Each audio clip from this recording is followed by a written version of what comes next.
difference. Right now we are looking at the fourth part of this Daniel 11. Remember, we have chopped this massive chapter with lots of details. Remember, we had said this is the same vision as was given to Daniel in chapter 8. But now the angel has come for the third time. He came in chapter 8 to explain to Daniel. Daniel didn't get it. Gave the vision, chapter 8, he didn't understand it. Came to explain in chapter 9. Daniel said he understood, but he didn't understand it.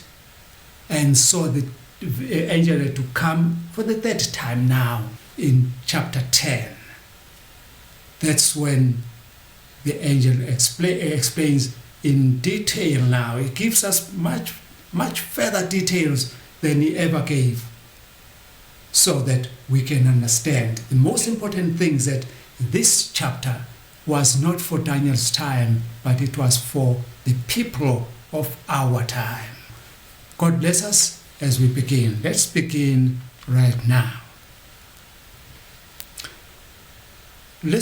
We begin, remember when we're doing part 3, we did say something about the keys, prophetic keys, that there is a slight revision of the keys that happen here, such that you should not always believe what you have believed to be true, even in chapter 11. A lot of those things change. Let's look at those keys, shall we? Look on my screen there. Let me get the pointer. There are the keys that we're talking about there. These are the keys that we're talking about. And we had said in chapter 8, the horns, as I'm pointing at the horns in chapter 8 did not necessarily represent the kings.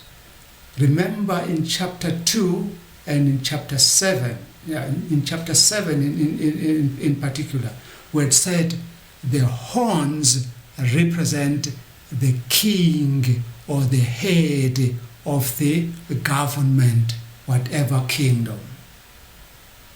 So in chapter 2, Nebuchadnezzar was represented by a head of gold. But the Medes and the Persians were represented by the arms, chest and arms of silver, not by heads or by the horns. We had said a horn and a head would represent one and the same thing. But we're going to see a change here as we're explaining. So we have said the chest and arms of silver, they represented this kingdom, which is the Medes and the Persians, or Mede or Persia, as we always know it. That's Daniel 2. And in Daniel 7, this same kingdom was represented by a bear with one shoulder lifted up. And it had 3 ribs in his arm, in his mouth, and he was told to get up and eat as much flesh as he desires. Remember that? That's still the same thing up to now. But now, in chapter 8, this kingdom is not represented by a bear, or is not represented by the arms, chest and arms of silver, but is represented by a ram, a ram, with 2 horns, one horn being longer than the other. And we're told that the longer horn came up last. And so the longer horn represented the Persians, since they ruled last. It was the Medes first, Darius the Mede, and then Xerxes was a Persian. All right? So, still in chapter 8, I've just said the horns of the ram represented the Medes and the Persians. The entire ram represented the Medo-Persian kingdom, but not the head. We're not told about the heads. Don't say one horn was representing Darius and the other one was representing Artaxerxes and whoever. No.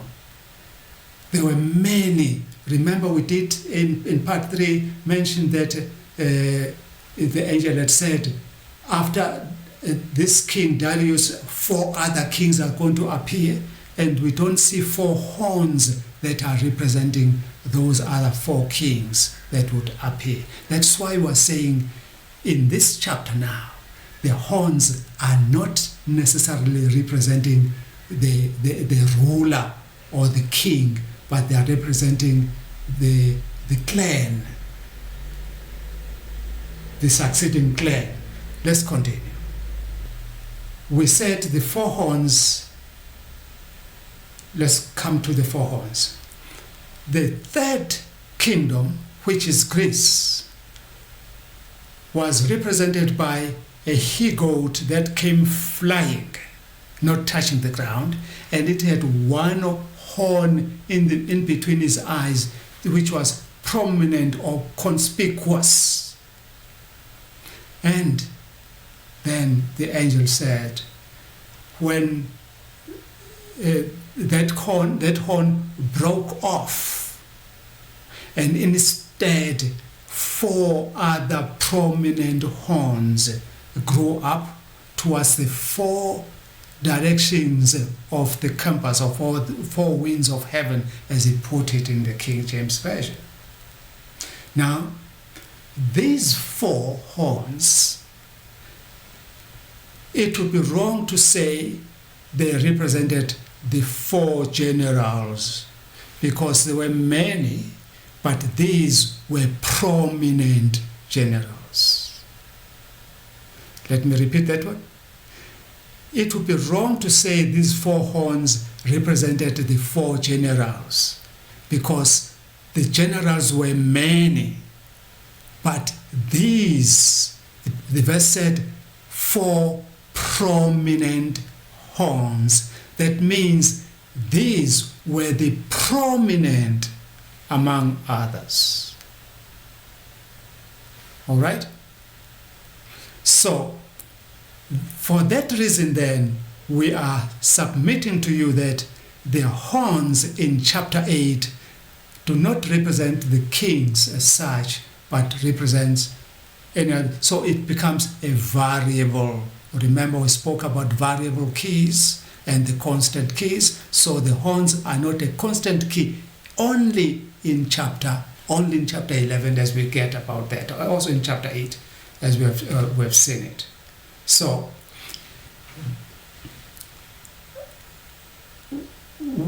I did promise you something, and I need to fulfill my promises. Yes, I do need to fulfill my promises. What I promised you was that I'm going to explain to you what this sota means, epiphanies and things like that. Let's begin there. Sota means the Savior. Theos, you remember? The Theos, Antiochus, Seleucus Theos, that is, Theos means God. Epiphanes means manifest or illustrious. And Niketa means conqueror. Magnus means great. And Callinicus means victorious. And Seronus means thunderbolt. I think I like that one. I might be Seronus. Thunderbolt. All right? I've given you some evidences of what I've been talking about on your right-hand side, which is, you see, there is Ptolemy Sota. We've just said Sota means Savior. Ptolemy Philadelphus. Philadelphus that's from philos, meaning a loving brother. And so there is Euergetes, there is Philopater, there is Epiphanes, there is Ptolemy Epiphanes, Philometer, etc. These all ruled. So had these to be represented by horns, you see how many horns that animal would be having, such that you would not be able to count them. Therefore, the horns do not represent necessarily any ruler. It means, as we have explained. Let's continue. Now we're looking at the southern kingdom that will rise. Southern kingdom that will rise. What are we looking at there? We're looking at the verse as it says, the branch of her roots will come with an army, in Daniel 11 verse 7. We looked at that. So this was Bernice's brother. Who is Bernice's brother? It is Ptolemy Euergetes, who ruled between 246 and 221 BCE. He ruled quite longer. And he's the guy who retaliated her sister's death on the hands of the northern, which is Syria. When we say northern in this case, we mean the Syrians, government of Syria. All right. Euergetes took their gods when he plundered there. And I often say, no, he did not just took away their gods. Remember, his father had taken a lot of wealth to the north together with his daughter, whom he was giving into this marriage as a dowry. And so this guy, Ptolemy Euergetes, remembered there that no, my father did send a lot of remember, it was only 2 years. That marriage lasted on for only 2 years, so he still remembered that very well. And so when he attacked, he made sure that he gets as much of that treasure back to the south as he possibly could. And that then he included in that invasion, in that plunder, he included some of the metals and the gods that are being worshipped there. He included them in there down to the south. That's what this is actually saying to us.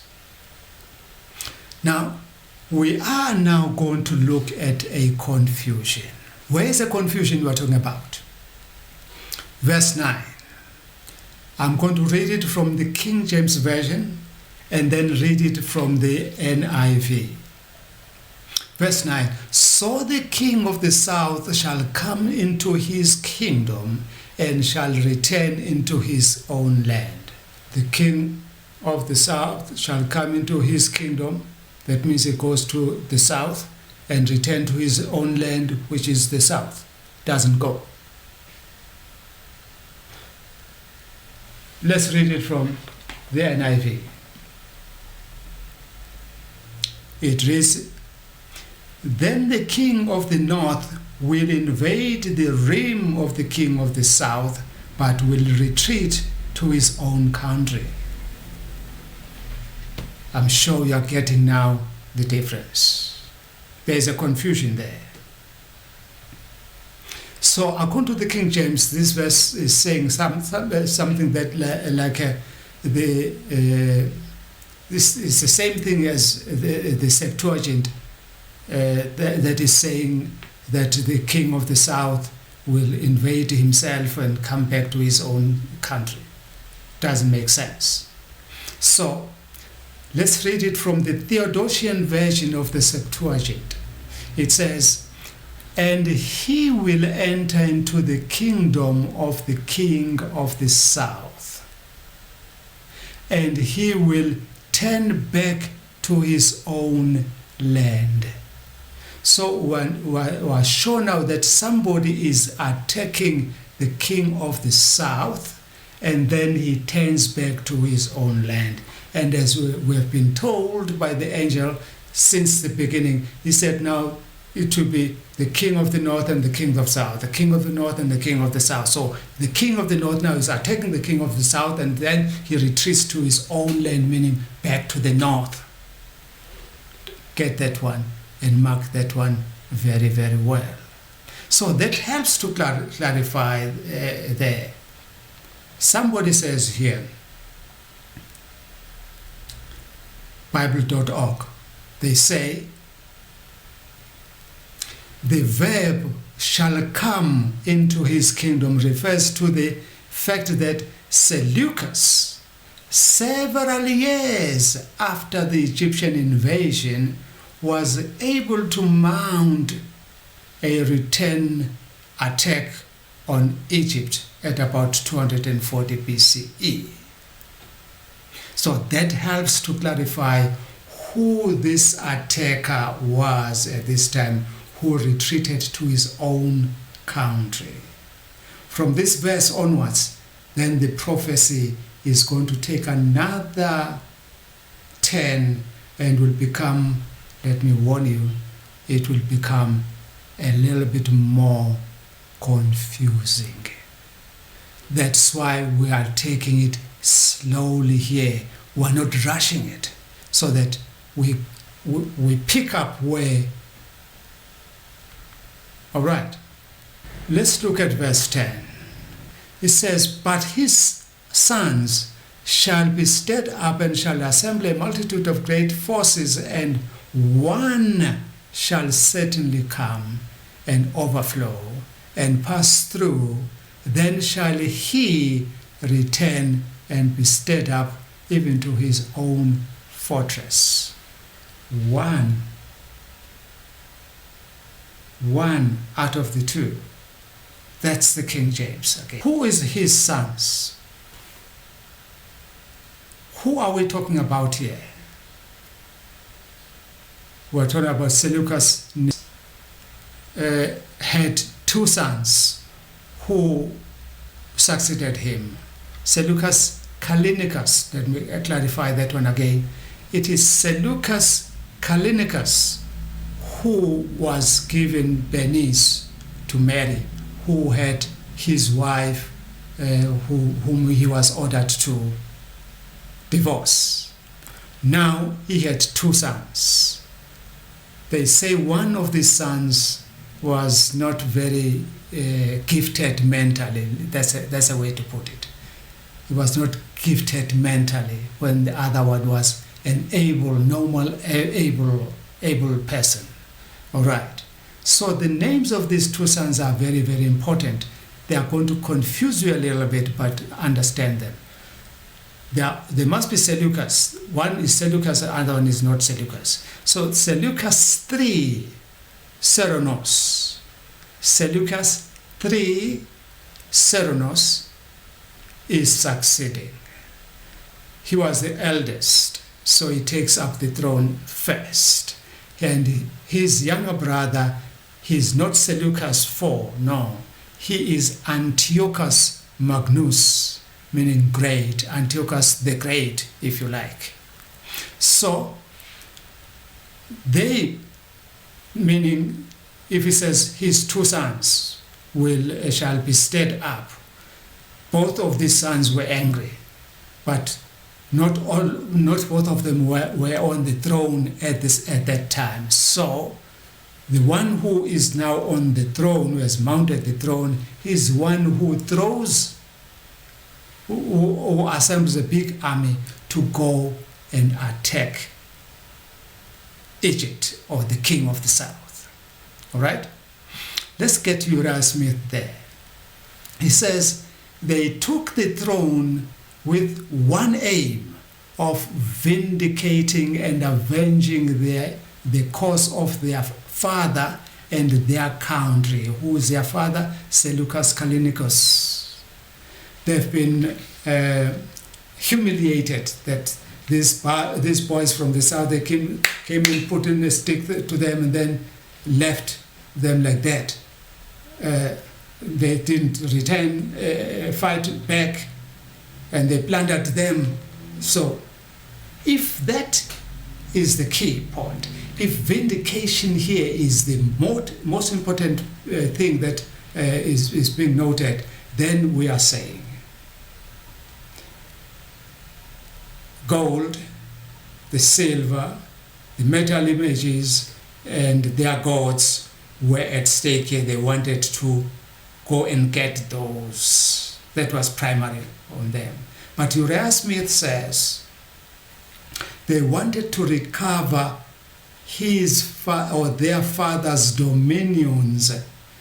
That to us means then, wait, it means there was some land, there were some cities that were taken and incorporated to the south in that process, that they wanted to regain the control of those cities then.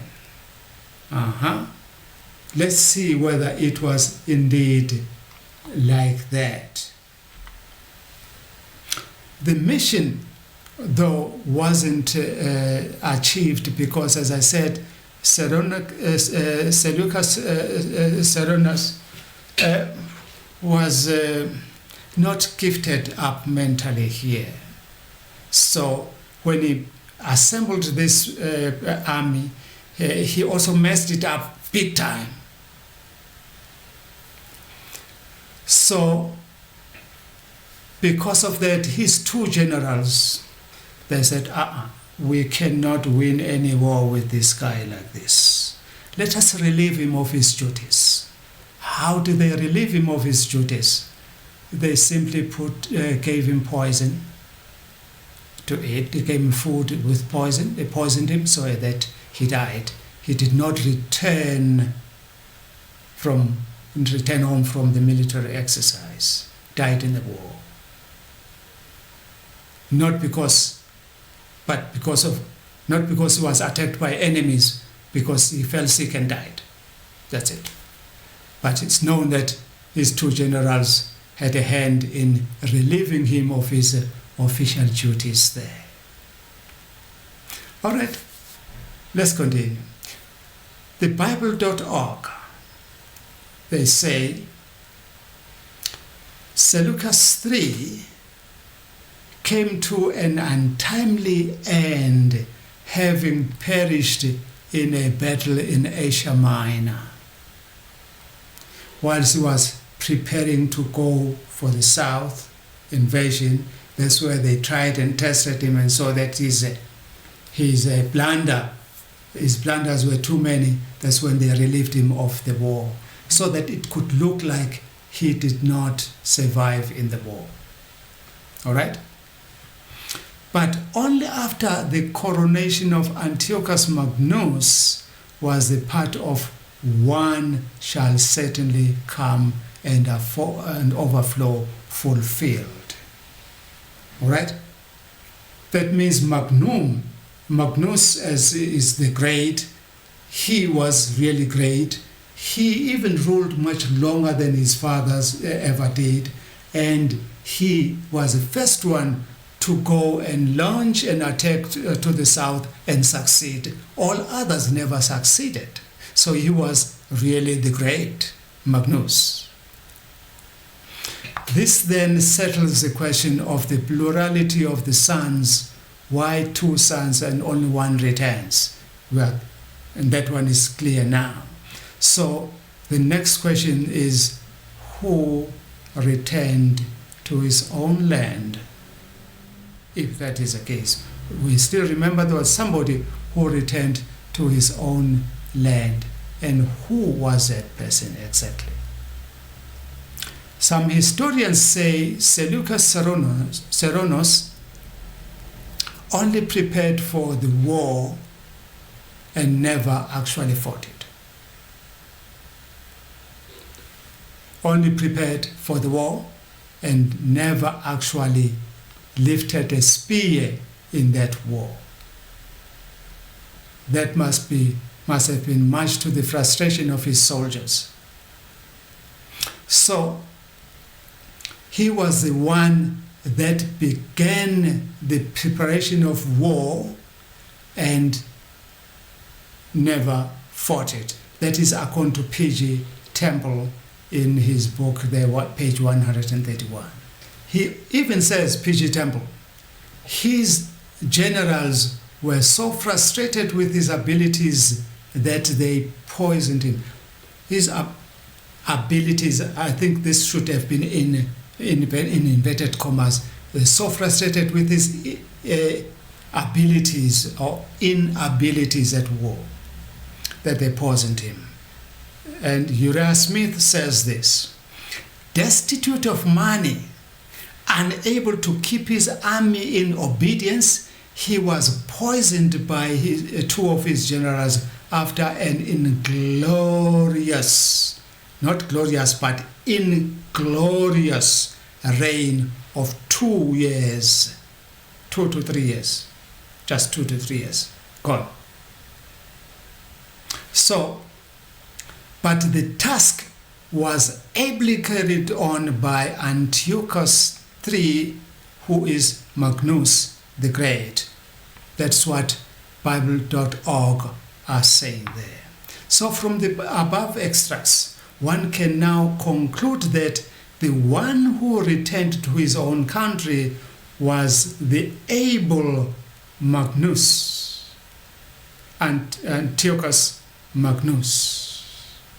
He is even credited with victories against the south, which his fathers never even tasted.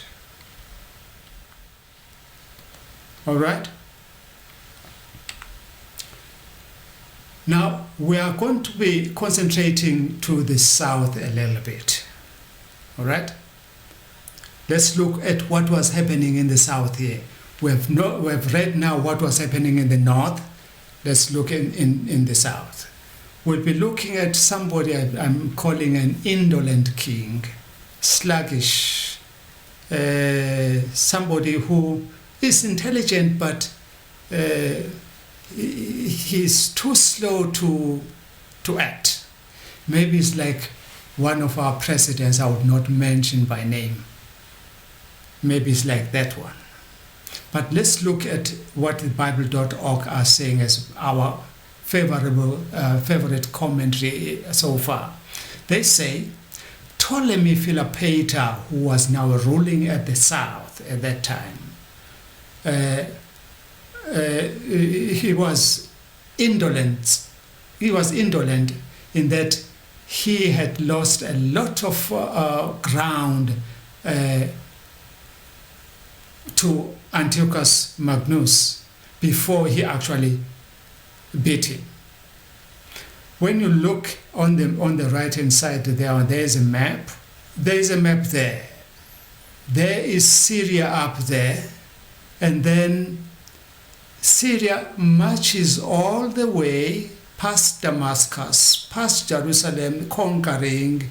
They even conquer Gaza there. Oh, see that thing of Israel and Gaza. I'm going to draw up that map so that you can see exactly what it's a small piece. That's Gaza, and Israel is destroying that one because they are a giant. I'm not there. This is where I am. And when they came here, that's only when at the border, that's when Ptolemy Philopator comes in, organizes his soldiers to go and fight. All right?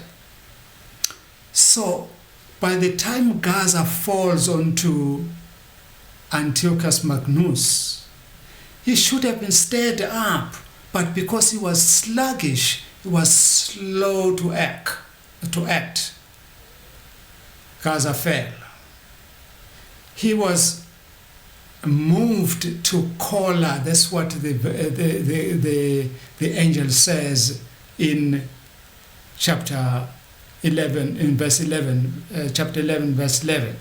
He was moved to Kola. He was picked up to action when he was told at your gate, the war is there now. That's when he quickly assembled his 70,000 men who fought, and I'm going to come into that one very, very soon. Let's come there. I've told you I was going to blow up this map, and when you look there, the army, the yellow there, that's where this Antiochus was marching, because they are marching all that way. Only when they came here to Rephaiah, at the border of Egypt, that's when he sprang to action. So he was really indolent in that case. I defend myself there. But when he assembled that party, his 70 men's army, he was accompanied by his sister wife. It's not palatable to us when we say sister wife, but what is that? That means that lady was his sister, but to secure the kingdom or whatever, I'm not sure, he decided to marry his own sister. That's why they called her his sister wife, because he married his own sister. And her name was Asnowe. So let's jump to Jerome's comment there. He says, Antiochus lost his entire army and was almost captured as he fled to the desert. Had he not fled to the desert, he would have been captured. Now, let's understand that. This man, when he organized his 70 men, they also fought for life and death, and they were able to defeat that army, maybe because they were tired, because they have been being fought all of this way and being victorious. Now they saw that now this one is too fresh and is too powerful, so then they gave up. But we are told there that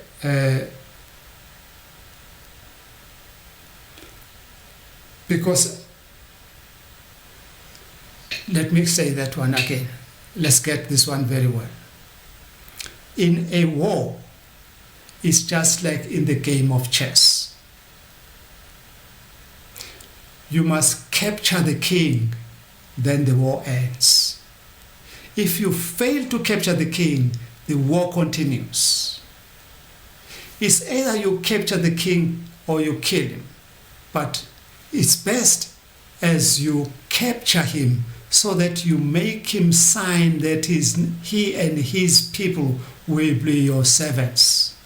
Then you have captured him, and his country then you enact it to yourself. That's how it works. Now, this Philopator failed to capture Antiochus until he ran, he escaped. And so he did not win the war. After that, he was then to make a treaty. He had to sign a treaty. What treaty? What treaty? If he did win the war, but because he didn't capture the king. All right. Then the verse 12 says, his heart shall be lifted up. He is going to become proud. Who is becoming proud? The king who has been victorious in this war. And who is that king? That is Ptolemy Philopator. The Bible.org says, although the battle was disastrous for the Syrians, or the kingdom of the north, it tended to bring peace between the two nations, at least temporarily. Erasmus says, a truce followed up wherein both sides treated for peace, yet at the same time preparing for war. That becomes very, very tricky and important. You'll see that people will be saying this while doing that. Trickery, treachery. You will see that a lot as we come to part 5, but we're not yet there. The angel said in verse 12, "And when he had taken away multitude, his heart shall be lifted up." Now, you will see on the right-hand side there that there is the battle of Raphia, that was fought there, and then right at the border of Egypt, right at the border,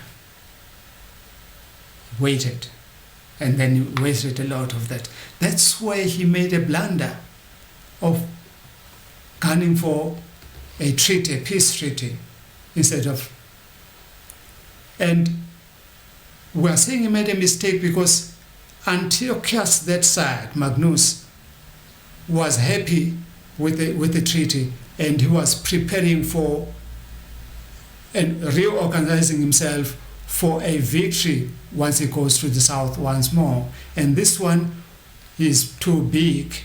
It's just getting pompous. He's not preparing for war as such. Instead, he is killing and annoying his soldiers. Who's going to protect him now? Let's go there. We're looking at the celebrations that he threw up because he had won so much. Bible.org says that he had a relatively short time to organize 70,000 army against a plus or minus 70,000 Antiochus Magnus army. Erasmus says he slaughtered 3,000 soldiers on horseback and 10,000 foot soldiers he slaughtered, and captured over 40,000 prisoners of war. Remember, they had plus minus 70,000, and so that's 50,000, 10,000 is gone, and the 40,000 is captured, and then that means they surrendered the 40,000, and 3,000 on horseback were gone and with their horses, and then less than 20 remained. So they had to say that we can't win this now, time, let them flee away. That victory made him to be very happy. He was elated with that victory. Yes, Uriah Smith says, instead of concentrating on making a name for himself, he spent his time in feasting and lewdness. He spent his time in feasting and lewdness. Let me not explain anything there, but because they were kings, and whenever they were enjoying, there had to be women around there, nude women. Let's continue. He forgot that he did not capture the king. That's what we are saying here.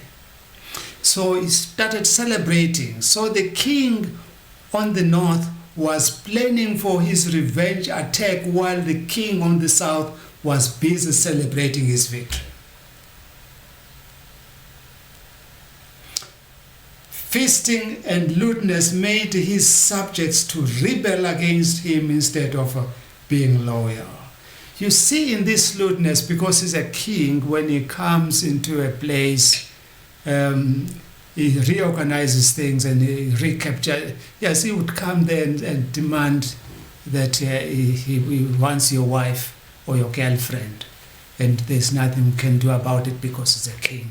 just for him to enjoy at that time, and then he goes.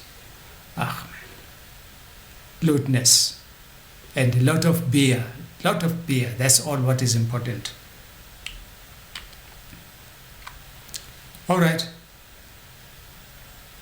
let's continue.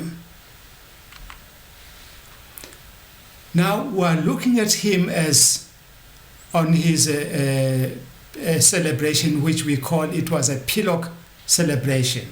Pilok, as far as we are concerned in this session, Pilok means stupid.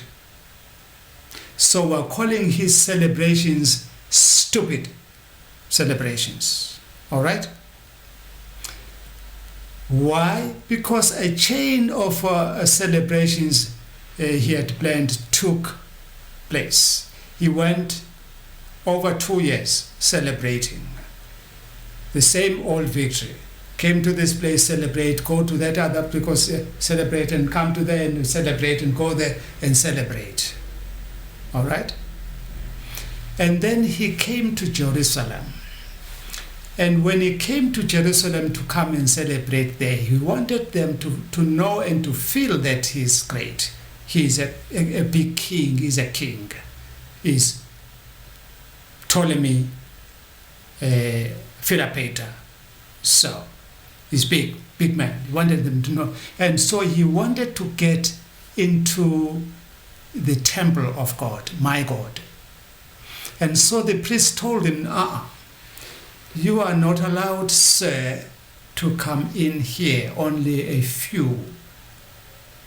Not even the priests. Not all the priests get in here, but only a few get in here. So we will not allow you to do that. And so other historians say he forced himself to get in there, and guess what? When he was dragged out there, he was unconscious. He was struck by a sudden disease that he did not know where it came from. And then, but the one that I trust better, the version of history that I trust better, is the one that says, when he came there, and then he noticed that he was being prevented from getting in there, he then grew hatred for the Jews. And he vowed to exterminate them. And so that's when the Bible says he will take out many. That's where that part comes in. And I would like to highlight that one. Erasmus says, he left that place burning with anger against the whole nation of the Jews. Consequently, he began a terrible and relentless persecution of the Jews. Unnecessary thing. These are the people who he would need when the king of the north attacks him. But he is making enemies instead of making friends with the people who are en route, who were going to fight and defend and block off that king of the north from attacking him in the south. That's how stupid he was. He was celebrating and not thinking. That on its own, friends, marked his downfall, for the God of the Jews does not favor anyone who lifts himself up, even against him, as we'll see in part 5. All right. Historians give a different account of the number of Jews that were slain by this man, but we know there were many of them. They were counted in thousands, not in hundreds or tens, but not in tens of hundreds, but in thousands, or even tens of thousands. That makes him to be how bad he was. Let's look at verse verses 13 to verse 16 for now. While Ptolemy was busy making himself unpopular in the south, Antiochus was busy gathering strength and gathering wealth from the eastern countries, preparing himself for a comeback war against the south. Mark now what is going to happen. There is another actor that is going to be introduced in the play, in this play. Remember what we have said? We have said everyone who is being introduced here is introduced for a particular reason. So don't look down upon that. As these are being introduced, please mark that. They are very, very important. Ptolemy and his queen, when we say Ptolemy, down the south. Antiochus, up in the north. So Ptolemy and his queen, they mysteriously died in 203 BCE. They left there their son, who was either in the ages between 5 and 7. Other historians say he was 5 years old. Other historians say he was 7 year old. But whatever, he was too young. Remember, Antiochus there is busy preparing for a comeback war on the south, when boom, the king and the queen are gone. So that looks like it's an opportune moment for anyone to come and grab the throne and seize it. But Antiochus Magnus, he said, no man, I'm big, so I shouldn't just go there blindly. Although he mounted his huge army to go and intimidate that king, he didn't simply come in and say, I'm imposing war, we're fighting now. No, he didn't say that.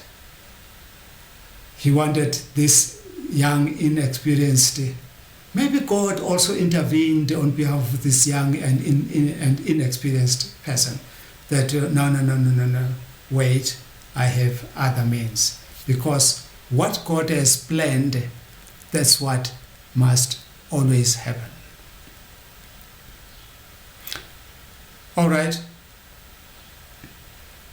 Erasmus says that this king and his queen, they died of intemperance and debauchery.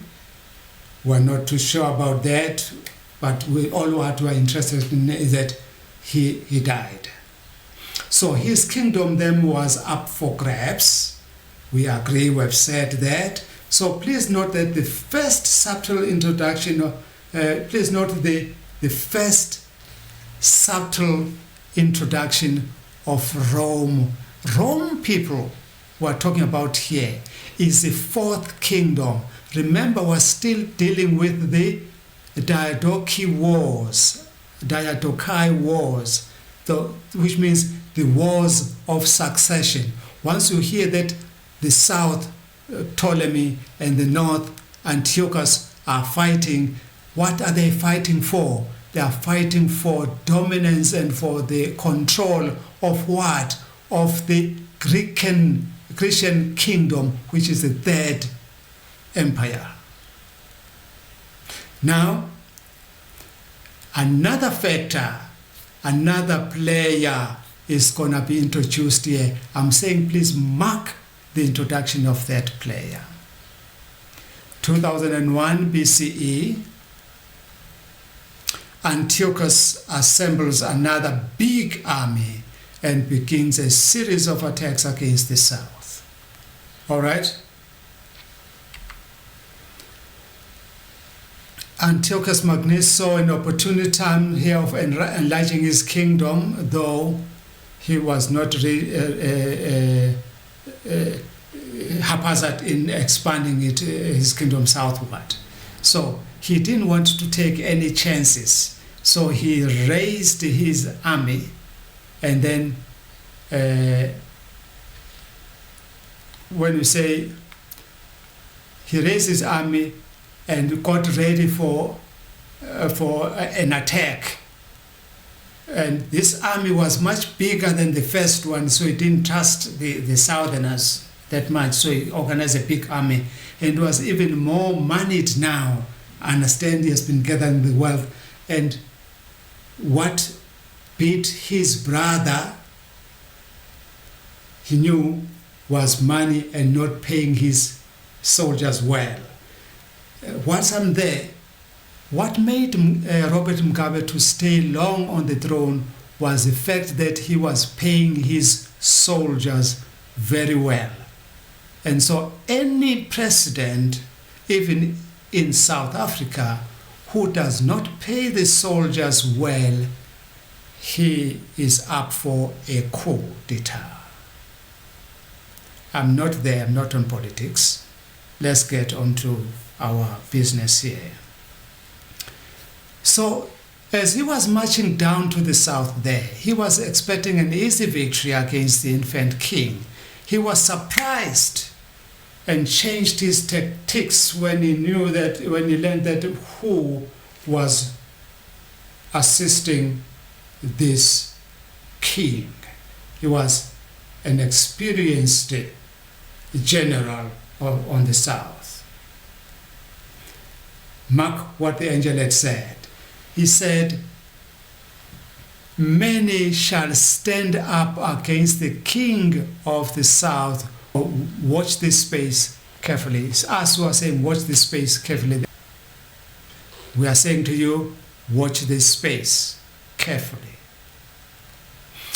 Who was the general that I spoke about? His name was Agathocles Ptolemy. Agathocles, that was his name. He was Ptolemy V's, the young boy who was left on the throne was Ptolemy V. So this Agathocles was his prime minister, who was a regent king.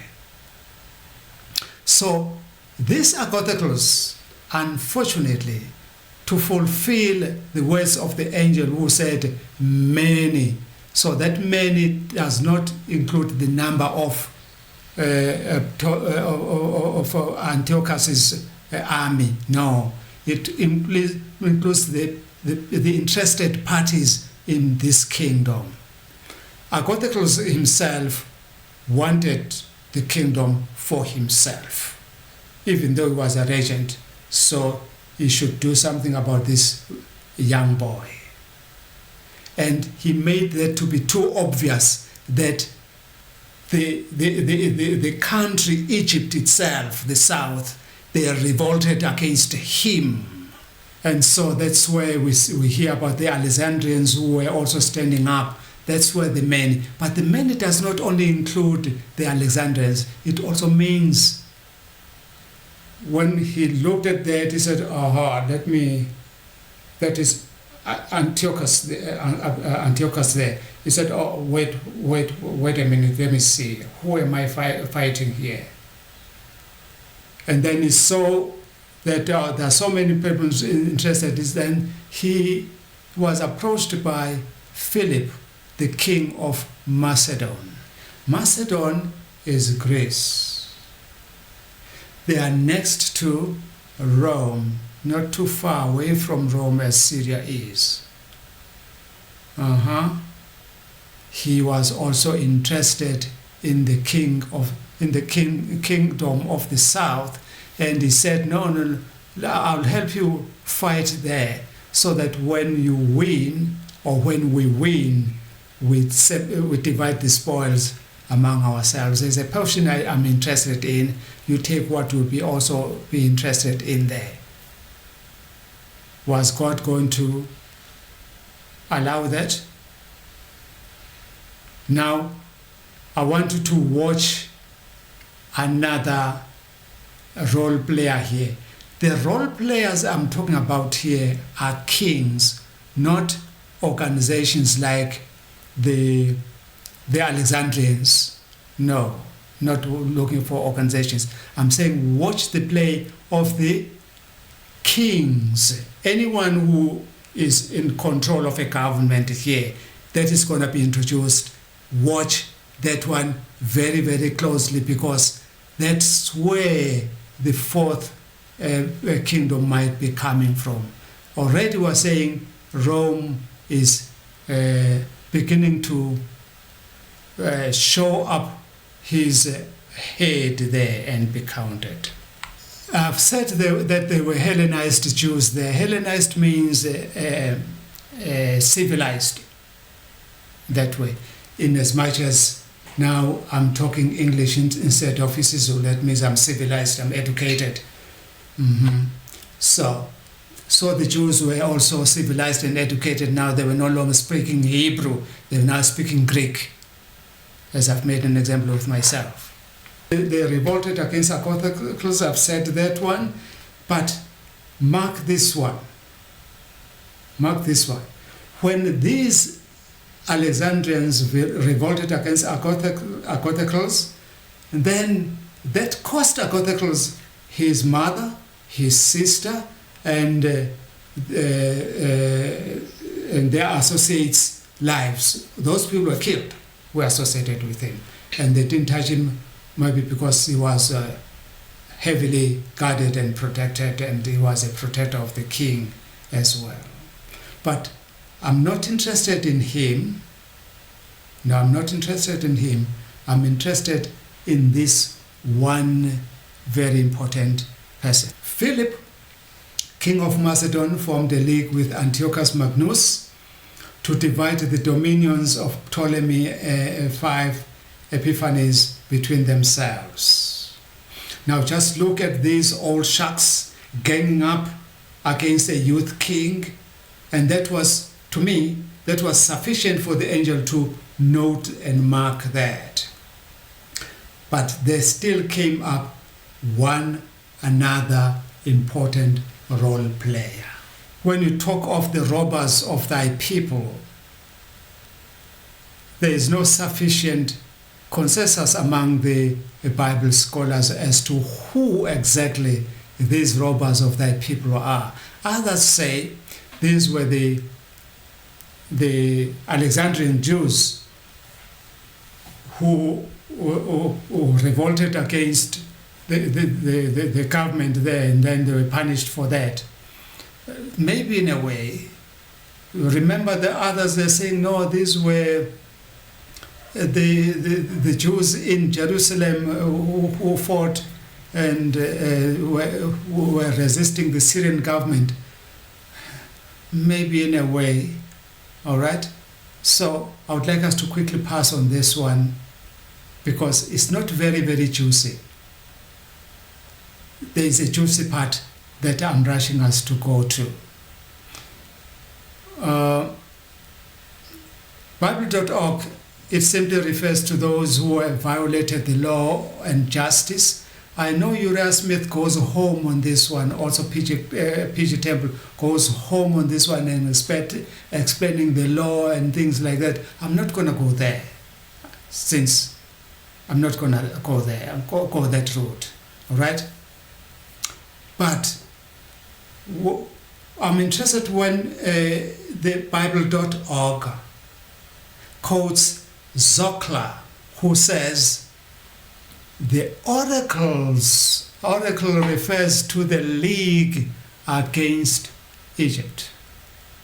This story involves a league of nations, or a Greek league against Egypt. In light of what we have discussed above, then we do not accept that only the Jews were involved here. That way, we tend to agree with P.G. Temple and Uriah Smith when they say it refers to a small and upcoming kingdom. Get it? The robbers of thy people, Uriah Smith And P.G. Temple say that refers to a small kingdom that was upcoming, just gaining strength.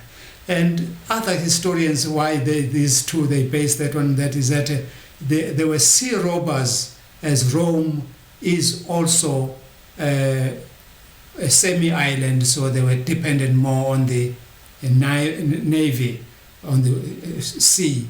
And so they were gaining wealth through their warships that were robbing people. That's why they're called the sea robbers or the Orlando Pirates. I'm not sure. I didn't say anything about that. So, but Uriah Smith says that the Romans interfered. That's what, my friend, I've been saying, watch for. The Romans interfered. How did they interfere, and why did they interfere? On whose behalf? They interfered on behalf of the boy king, this 5-year-old. And we're going to pursue that much longer. That is the juicy part. Because a kingdom now that is up and coming is interfering on this matter. They seem to be interested in protecting the young boy. All right? So they determined that the young boy should be protected from the ruin devised by Antiochus and Philip. Let's look at these robbers further. The angels had stated that the robbers, whoever they are to be defeated. And because the angel said they will be defeated, then the angel, we expect them that they shall fall, as the angel said. Uriah Smith, quoting from an ancient history, book 18, page 50, chapter 50, says, some refer to those mentioned in the first part of the verse as who should stand up against the king of the south. Others to the robbers of Daniel's people, the Romans. It is true in either case. I like that one when it says, it is true in either case.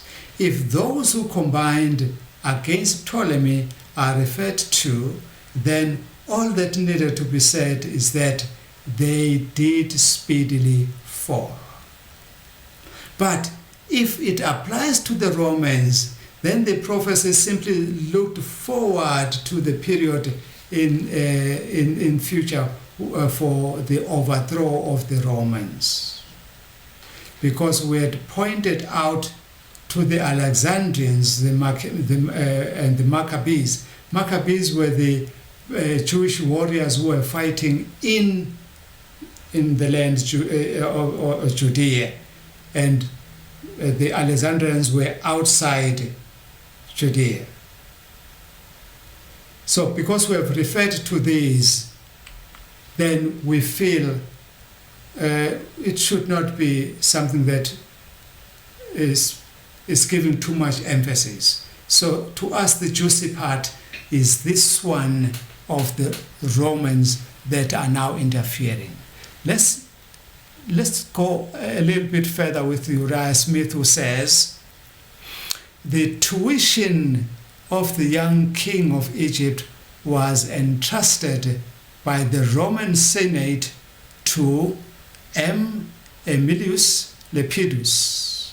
Let's get there slowly, one more time. The tuition is like the king was being held by both hands and be taught how to fight and how to protect himself. All right? That's the tuition. And that part was given to one who was a senate. Remember, the Romans were being controlled by a senate then. All right? Who had a final say. In our case, we would say the parliament. And in this case, they are saying the Senate. I'm just trying to bring these things on path so that you can understand. So the Senate said, hey, Emilius Lepidus, make sure that we put somebody there in charge, and we want to protect that king, all right? And this Emilius Lepidus also did not do that himself because he was given powers too. So he delegated further that to Aristomenes. All right? So we're now looking at Aristomenes, who is holding there. So this Aristomenes was sort of going to hold the hands of an infant king to make him to fight as expected. He lost big time. You see, when you take your boy and you put him on your lap and you hold the steering together with him, he thinks that he is driving the car when you are driving the car. So, but this is not the way this Aristomenes did it, because he lost big time there. And such that now, that should trigger anger at Rome, who wants to be a big power. Let's see now how it goes. Aristomenes, he dispatched Scopas, who was a famous general of Iotelia, who knew the terrain very well and in this service of the Egyptians. So having equipped an army, he marched into Palestine, and in the place of Syria, and reduced the Judea into subjection to the authority of Egypt. They are provoking Antiochus, who was further down there, that something is happening up there as you are down there. And so he returns to go and fight for the dominion of Judea there. And so that's when he annihilates the Egyptians who had gone the other way around to go and fight there. All right? And then I've said that the Egyptians suffered the most humiliating defeat there at the hands of this one. Hence the prophecy had said, whoever that robbers of your people, they will be defeated. They shall fall. We are now looking at this new player. We are following this new player very well. But let's look at verse 16 in this moment. He says, the invader. You see, I've highlighted that word invader. It's not called by either king of the north or king of the south. It's called the invader. And the verse says, this invader will do as he pleases. No one will be able to stand against him. Others want to say this is then Ptolemy, the king of the north, since he has been victorious against Egypt in the war. Please note what is being invaded here. Verse 15a, then the king of the north will. Then the king of the north, blah, blah, blah, will capture a fortified city. So what is being invaded here is Jerusalem in Judea. So we also notice that for the regular players, they are named properly, but this one is simply called the invader. That way, he cannot be the king of the north because he has been mentioned by name there. Let's go to verse 15. Verse 15 says, then the king of the north will come and build up a siege rams and will capture a fortified city. That is from the NIV. But there is a him there, the king of the north, who is the last mentioned there. The him should refer to him there. Then that makes the invader of verse 16 to be a new player, if that is true. Uriah Smith suggests that this is Rome, since he had last cautioned Syria not to invade the infant king, the boy king. We just have to agree with him when he says, Rome became connected with the people of God, the Jews, by alliance of 162 BCE, from which date it holds a prominent place in the prophetic calendar. We are noting that one and would like to believe that one to be true. Now, let's look at this new player further.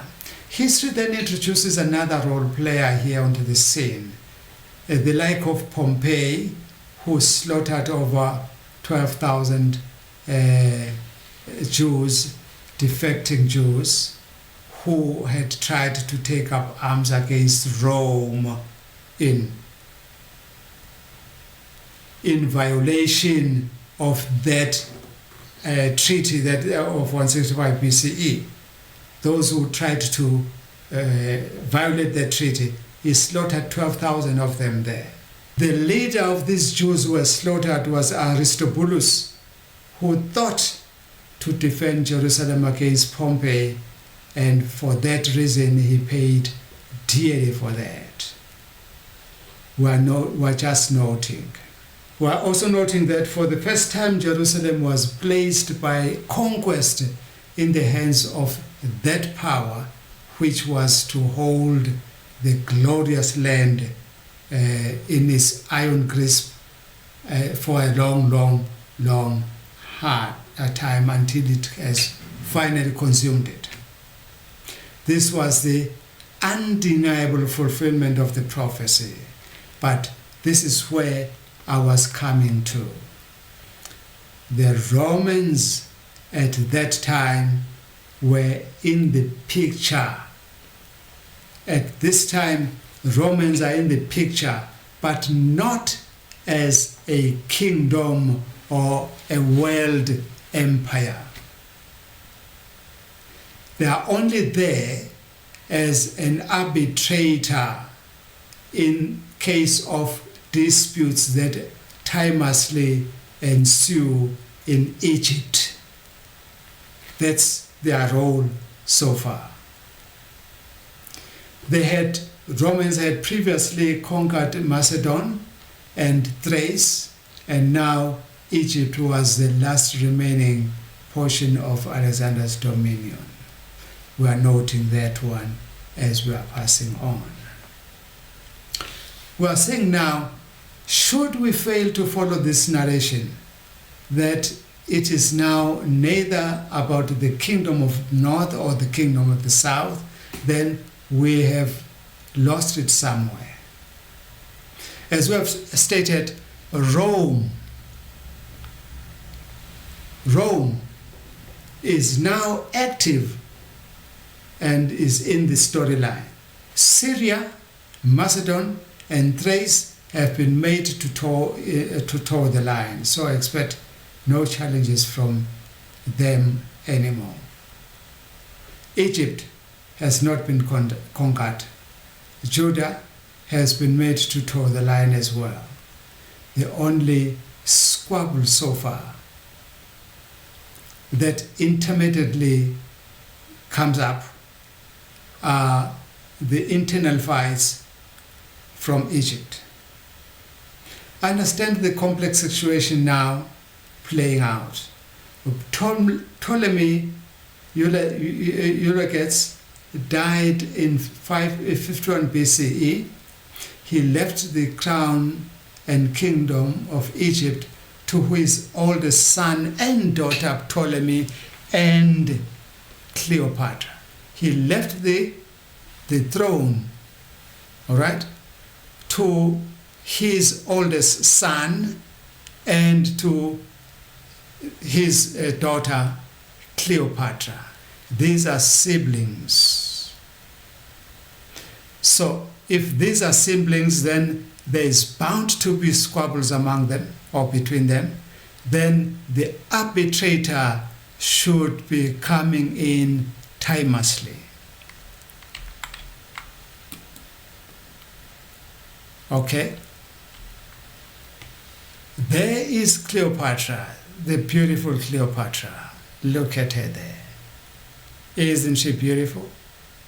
Yeah, she is beautiful. Because these are young and because these are siblings, then they were placed under the guardianship of Rome. Cleopatra and Ptolemy, the son, they were placed under the guardianship of Rome. Rome accepted the charge and appointed Pompey as a guardian of the young heirs to the throne of Egypt. And so when this Pompey arrives in Egypt on his mission official duties from Rome, then Ptolemy murders him. As Ptolemy murders him, then that makes Julius Caesar to be the official guardian and arbitrator into the affairs of Egypt. So these siblings, they both wanted the throne like anything, so they would constantly fight for the throne. A brother fighting his sister for the throne, or the sister fighting her brother for the throne, whatever you want to look at it. So Cleopatra noted that now Rome had come in and had ordered them to stop fighting. Then I'm saying now, with the introduction of this new player, the prophecy narrative changes a bit. The angel says, "She shall not stand on his side, neither be for him." What has happened so far? Remember, I said to you, Cleopatra simply told her servant to wrap her in a parcel and carry her to Julius Caesar, who was the arbitrator, so that she was beautiful. So Erasmus says she used her beauty to sway the hand of the arbitrator to rule on her favor, which thing he did not really do, because we'll see as the story goes on. And so when she was wrapped in a parcel and delivered to Julius Caesar like that, that's a marriage contract. Remember, there's an alliance that also fails. Because Cleopatra wasn't interested in marriage. She understood that this man would be looking for a throne, but she did not want to give the Egyptian throne away to another person. She wanted it for herself. Otherwise, it should stay with her brother. And her brother wanted the throne for himself. That's what we're talking about here. So the angel said, "She shall not stand on his side." Whose side? On Julius Caesar's side. Even though they had a child together with Julius. But she still dumped him. So afterward, Cleopatra joined herself to Antony. As you can see, that's Antony. Antony was a sworn enemy of Augustus Caesar and exerted her whole power against Rome. Now the angel had said, after this, after this squabble, after this dumping, after this rejection, what happens? Then to us, this is after this disheartening state of affairs. What happens? War broke out in Phanagoria, and a Crimean Bosphorus at the last that made Julius Caesar to go and leave Egypt, never to return. On the right-hand side here, there is Phanagoria there, all right? And there is Bosphorus. Bosphorus, they are divided by the sea. This is the Black Sea. The Black Sea that is dividing both of them. So this king of this side and that king on the northern side and on that northern side of the Black Sea, they were fighting. And that's where Julius Caesar didn't ask who wronged who here. He simply beat both of these. And then after that, he was saying, let us note two things here, a few things there. That Syria had encamped against Egypt and Rome. And then Rome interfered in favor of Egyptian king. Now the prince, for his own behalf of the verse there, refers to the Roman consul, all right, who was instrumental in defeating the Antiochus, the king of the north. So there is no mention of the king of the north anymore, but the invader, he is going to do that. This invader, because he conquered the north, which is Syria, then he becomes the king of the north.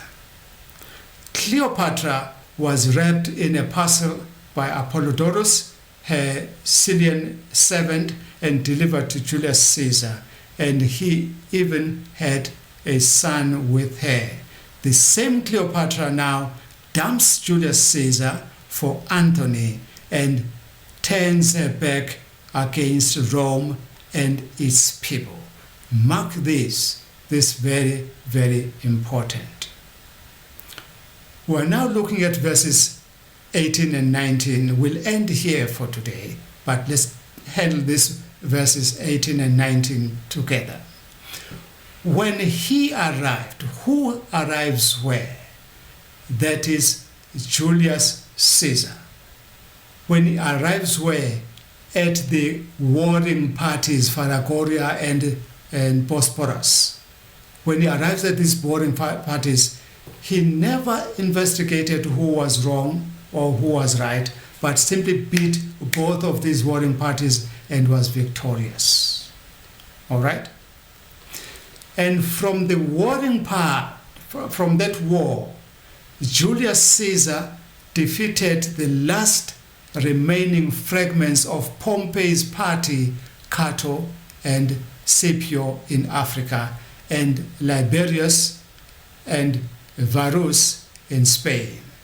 And so Julius Caesar went back to Rome, since he had no place now in Egypt. He had been dumped, and Antony, his enemy, sworn enemy, is now holding close the queen there, or the daughter of one on the throne there. So he couldn't. So he had to go back to Rome. And so the angel had said he will go back to the fort of his own land. Fort of his own land. This is where he was made a perpetual dictator. And let's look into that one as we conclude quickly. These powers and honors rendered him to be an absolute dictator or sovereign of the whole empire of Rome. Why was he given that? Because of the accolades he had done. Look, he had fought 500. He had fought and won. Did not just fight. He fought and won 500 battles. You see that now Rome is actually now a fourth kingdom, but has not declared so. He had also taken 1,000 cities, this one man, taken 1,000 cities, and he had slain 1,192,000 men. So that's why they gave him this one. But the angel had said, mark it, the angel said, he will stumble and fall. So we're looking for that one. And that is just what happened as on his coronation day, as he was being declared the perpetual dictator. He was stabbed 23 times on the chest and he died. He stumbled and fell, and he was no more to be seen again. Let's end it here for today, friends, until we meet on part 5 next time.